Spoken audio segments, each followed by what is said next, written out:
మాడా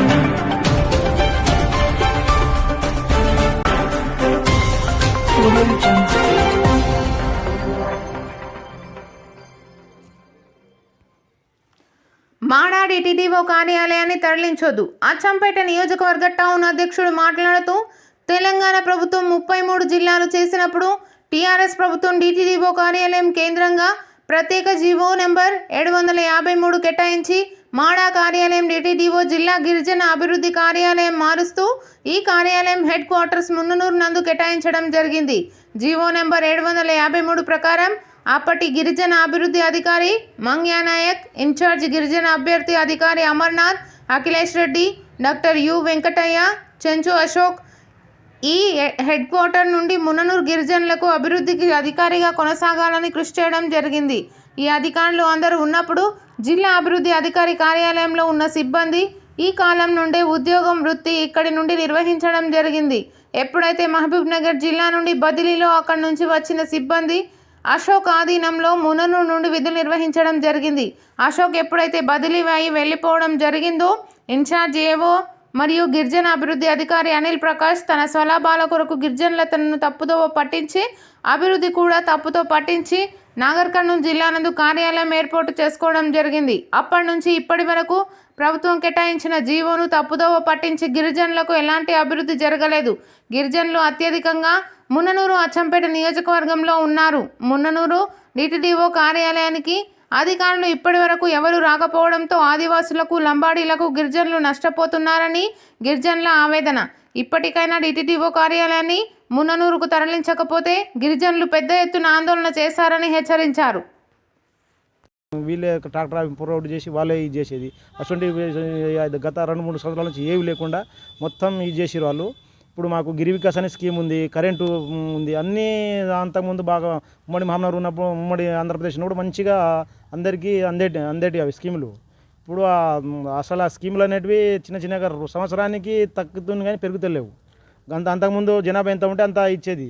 ఇప్పుడు జనాభా ఎక్కువ ఉన్నా కానీ తక్కువ, ఊరికి 2-3 స్కీములు వస్తున్నాయి సార్. అవి వచ్చిన స్కీములు కూడా ఇప్పటిదాకా కొన్ని బ్యాంకులు ఇప్పటిదాకా రౌండింగ్ చేయలేదు. ఇప్పుడు గొర్రెల లోన్ అనే, ఇప్పుడు లేకుంటే పశువుల ఏదో ఒకటి లోన్లు పెట్టుకుంటారు మాడాల.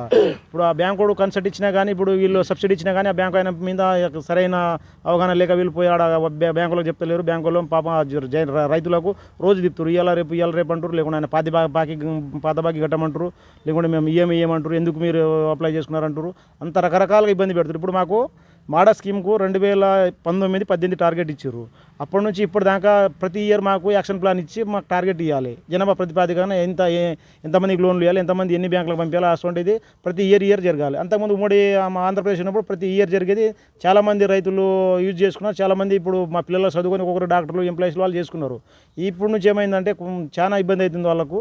కాబట్టి ఇప్పుడు మననూరులో ఉన్న డిటిఓ ఆఫీస్ని తీసుకుపోయి మామనూరులో పెట్టి, మామనూరు నుంచి నార్కులు తీసుకొచ్చి ఇప్పుడు 2-3 ఎంప్లాయీస్ స్వలాభం కోసం వాళ్ళపైన నార్కులను పెట్టి వాళ్ళు అక్కడ నుంచి మామనూరు అప్ అండ్ డౌన్ చేసుకుంటా ఇప్పుడు మాకు ఇప్పుడు ఇబ్బంది పెడతారు. కాబట్టి తక్షణం మేము ఎన్నిసార్లు గత 2-3 సార్లు కూడా మేము ప్రభుత్వం దృష్టికి తీసుకుపోయినాం సార్.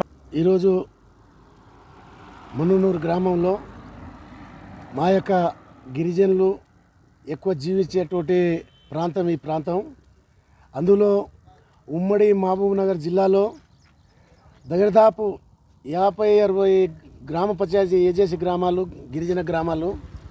అందులో అచ్చంపేట కాన్స్టిట్యూన్సీలో ఇక్కడ ఉన్నటువంటి అమరాబాద్ మండల్లో ఎక్కువ చెంచు గిరిజనులు, ఇక్కడ జీవించే గిరిజనులు ఉన్నారు. కాబట్టి ఇక్కడ ఏజెన్సీ నల్లమల్ల ప్రాంతంలో ఆ రోజు ఉన్నటువంటి ప్రభుత్వం మహేంద్రనాథ్ గారు ఇక్కడ గిరిజనులు జీవించేటువంటి ప్లేస్లలో ఈ మద్దిమడుగు కానీ, మారడుగు కానీ, ఇక్కడ పుల్లజల్మే కానీ, కాకపోతే దోల్పేట, ఈగల్పేట వరకు కూడా ఇక్కడ గిరిజనులు జీవిస్తున్నారు. కాబట్టి ఇక్కడ గిరిజనులు ఎక్కడైతే జీవిస్తున్నారో అక్కడనే ఐటీడీఐ ఆఫీస్ కానీ, మాడా ఆఫీస్ కానీ ఇక్కడనే ఉండాలని ఆ రోజులలో ఇక్కడ చదువుకోవడానికి కూడా ఎక్కువ స్కూల్ కేటాయించి, అదేవిధంగా ఐటీడీఐ కిందనే తీసుకొని ఒక ఐటీ ఆఫీస్ కూడా ఇక్కడ స్కూల్ ఉన్నాయి. అవన్నీ ఇక్కడ మహేంద్రనాథ్ పీరియడ్లలో ఇక్కడ చేయడం జరిగింది.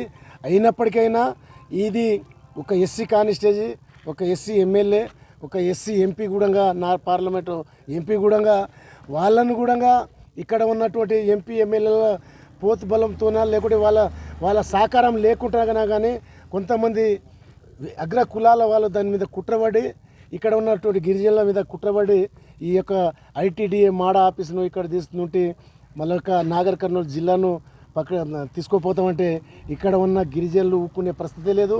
గతంలో కూడా ఉమ్మడి మహబూబ్నగర్ జిల్లా ఉన్నప్పుడు కూడా ఎంతోమంది కుట్రలు వండి ఇక్కడ నుండి తీసేయాలని చెప్తే మేము గిరిజనులకు ఇక్కడ అడ్డుకొని వాళ్ళని గేవుట్లాడినటువంటి సందర్భాలు ఉన్నాయి.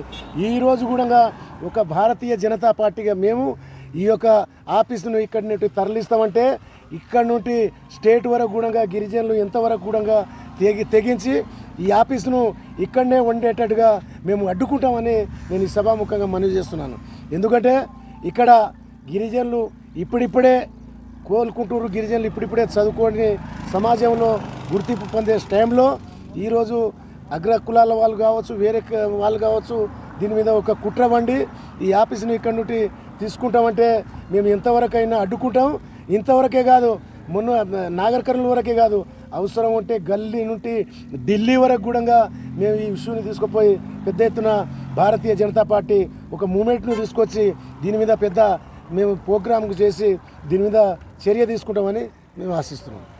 కాబట్టి ఇక్కడ గెలిచినటువంటి ప్రజలతో ఎక్కువ మెజార్టీగా ప్రజలు ఎస్టీ ఎస్సీలు బీసీలు ఉన్నటువంటి ప్రాంతంలో వంశీకృష్ణను ఎక్కువ శాతం గిరిజనులు ఓటేసి గెలిపించడం జరిగింది. అదేవిధంగా మొన్నటి ఎలక్షన్లో కూడా ఈ ప్రాంతం వాసి కాకున్నప్పటికైనా ఈ ప్రాంతం మీద విశ్వాసం ఉంటుందని మల్లు రవిని కూడా ఇక్కడ ఎంపీగా గెలిపించడం జరిగింది. మా యొక్క మా గిరిజనుల మీద దయ ఉంచి ఈ ఆఫీసును ఇక్కడనే ఉండేటట్టు చూడండి. లేకపోతే మీకు కూడా రాబోయే రోజులలో గిరిజనులు ఇక్కడ ఉన్న గిరిజనులు కూడా మీకు వ్యతిరేకిస్తారు. కాబట్టి మీరు మా గిరిజనుల మీద దయ ఉంచి ఈ ఆఫీస్ని ఇక్కడనే ఉండేటట్టు చూడాలి. మొన్న కూడా గత 2 నెలలు 15 రోజుల కింద సీతక్క గారు యొక్క ఎస్టీ మినిస్టరు ఆమె వచ్చింది. అదేవిధంగా ఎస్టీ కమిషనర్ కూడా ఇక్కడ వచ్చి ఈ ఆఫీసును ఇక్కడ తొలగించేదే లేదు. అవసరం అనుకుంటే గత ఏపీ ఆంధ్రప్రదేశ్ ఉన్నప్పుడు మాత్రమే రెండవ సంస్థగా ఏర్పడినటువంటి చెంచులకు ప్రత్యేక పథకం కింద ఈ సంస్థని ఈ ఆఫీస్ని ఏర్పాటు చేశారు. కానీ నాగరికాలను తరలించడం వల్ల చెంచులకు గిరిజనులకు చాలా అన్యాయం జరుగుతుందిగా, మరి వాళ్ళు రాలేకపోతుందిగా, వాళ్ళ ఆవేదన ఉంది. దానిపై మీ స్పందన ఏముంది సార్? సార్, అయితే వాస్తవం కూడా ఇది ఒక హ్యూమానిటీ గ్రౌండ్లో చెంచుపెంటలో చెంచులు జిల్లా కేంద్రానికి వెళ్ళలేరు కాబట్టి ఆ దృష్టితోటే ఇది ప్రత్యేకంగా ఏర్పాటు చేయబడిన ఐటీడీఏ. అయితే గతంలో ఇది మాడ ఆఫీస్గా కొనసాగుతూ ఉండేది. ఉమ్మడి ఆంధ్రప్రదేశ్లో శ్రీశైలంలో ఈ యొక్క ఐటీడీ ఆఫీస్ కొనసాగుతున్నది.